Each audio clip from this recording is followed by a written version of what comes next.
I knew mortals didn't walk out of the gilded Fey court the same. Not after making a pact with the thorn-crowned prince, who smiled like hunger and kept secrets buried in roses that bled. My name is Aelin, and before I stood beneath the obsidian archway of his throne room, I was just a healer searching for a cure my village couldn't buy. Fey bargains are sharp as daggers.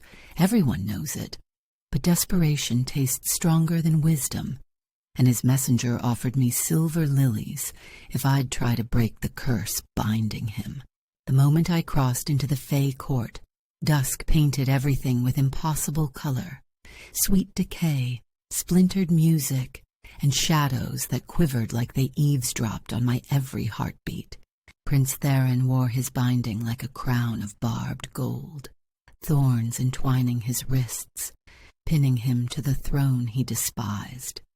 The price for old rebellion, enforced by magic older than time. A mortal healer, he sneered, voice soft as falling ash. You bargain with those who would devour you. Do you value your freedom so little, Aelin of Nowhere? His eyes gleamed emerald, a contradiction of royalty and ruin, while the thorns flexed tighter the longer he looked at me. As though his own magic distrusted hope, I swallowed my fear.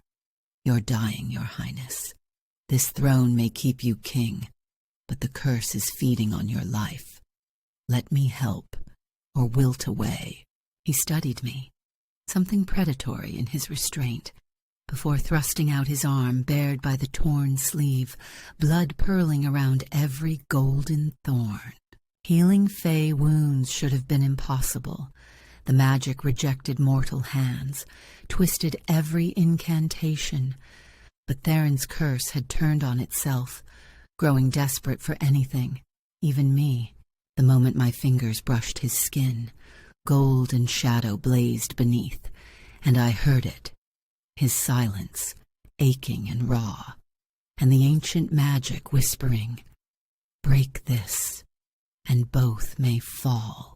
Every night, I returned to his side, tending wounds that refused the light, watching as Theron unraveled, his fury fusing with a loneliness I recognized from my own empty home. Whispers stalked the halls, the mortal healer growing bolder, the prince's gaze lingering too long on trembling hands, the court plotting which would break first, the curse or our self-control.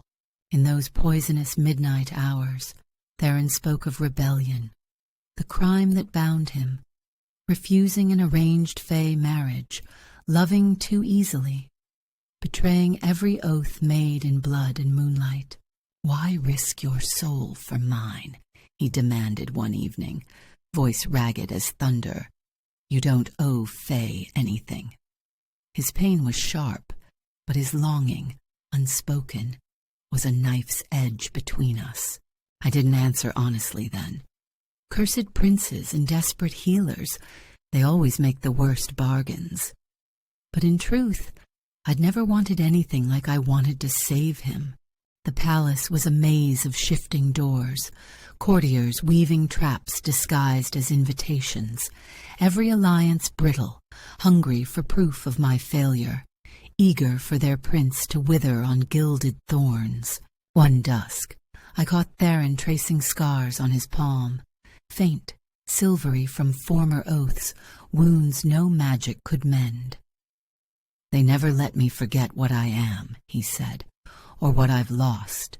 Months blurred into clandestine night, every wound I healed drawing us closer, fingers brushing as I unspooled bandages, breath catching whenever his lips parted with a question he never dared ask aloud. But the curse grew impatient. Theron's health faltered, the thorns vining up his throat, each day his grip on power, and on hope, slipping. The court's whispers sharpened, and so did my dread. One night, in the palace's blood-rose garden, Theron caught my wrist, gently, but with urgency.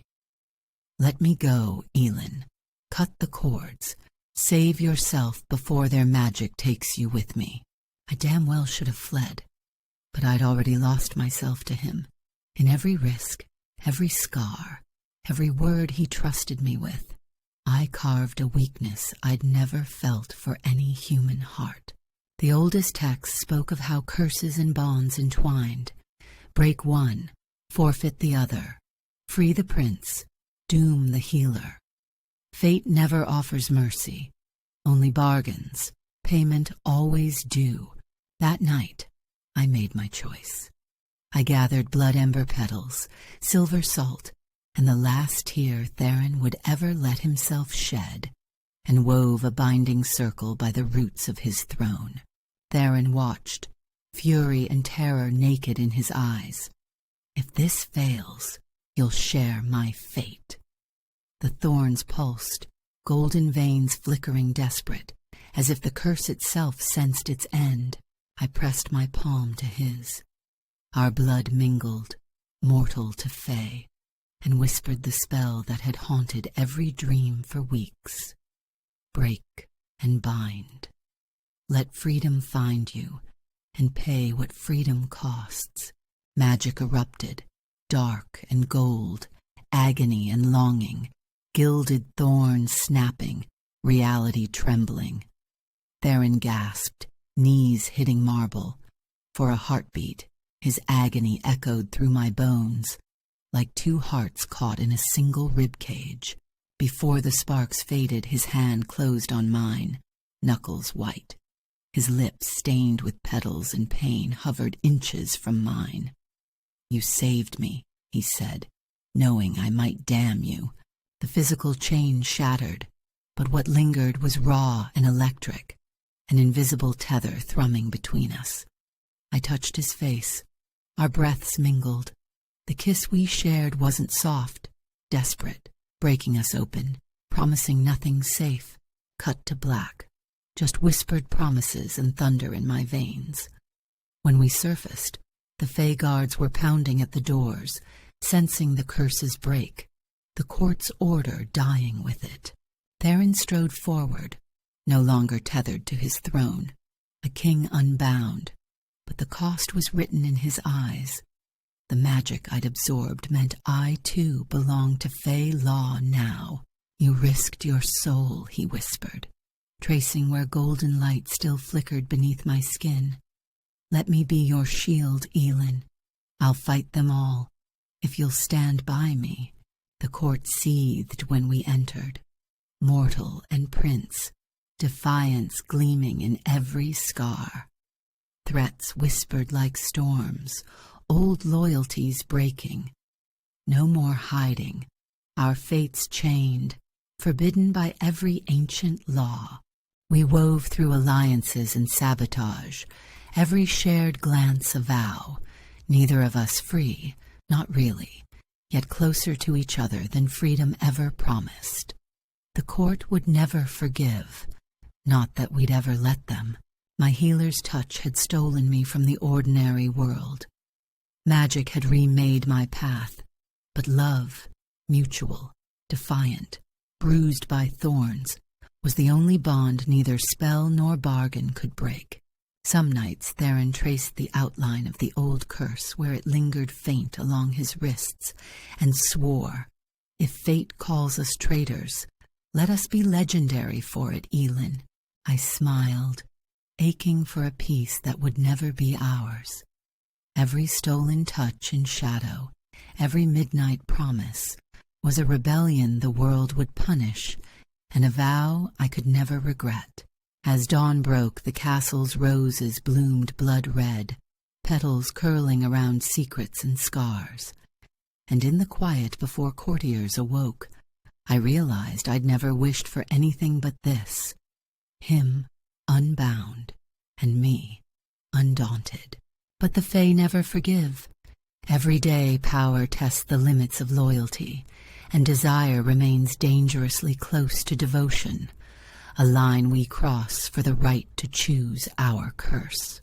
I don't know what waits next, tortured freedom or beautiful ruin. All I know is this: when the gilded thorns return, they'll find us ready, daring the world to do its worst.